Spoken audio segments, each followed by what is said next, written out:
টাকা পয়সা রাখার জন্য ওয়ালেট একটি গুরুত্বপূর্ণ জিনিস। যদি কোনোভাবে আপনার পকেটে হাত দিয়ে দেখেন যে ওয়ালেটটি নেই, তাহলে তো একেবারে চিন্তায় রাতের ঘুম উড়ে যাবে। কিন্তু এই টাকা রাখার যে পার্স বা যে ওয়ালেট, এই জিনিসটা এগুলো কোথা থেকে?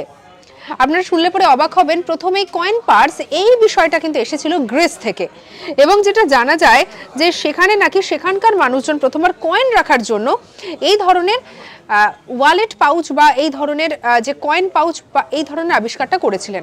পরবর্তীকালে তা আরও উন্নয়ন হয়েছে, উন্নত হয়েছে, এবং বর্তমানের যদি ওয়ালেটগুলো আমরা দেখি, নারী পুরুষ নির্বিশেষে তার কিন্তু ধরন ধারণও অনেকটা বদলে গেছে। খুব অতি সহজেই তা পকেটে রেখে দেওয়া যায়। একটা সময় ওয়ালেটের সাইজ কিন্তু ছিল অনেকটা বড়, তখন হাতে করে নিয়ে ঘুরতে হতো। আসলে আধুনিকতার সঙ্গে সঙ্গেই এসেছে এই অত্যাধুনিক পরিবর্তনগুলো, আর এই পরিবর্তনের সঙ্গে সঙ্গে আমরা আরও আধুনিক হচ্ছি, আর আমরা পাচ্ছি নতুন নতুন জিনিস। সঙ্গে রাখুন আজ তাক বাংলাকে। অজানা খবরকে জানার জন্য সাবস্ক্রাইব করে নিন।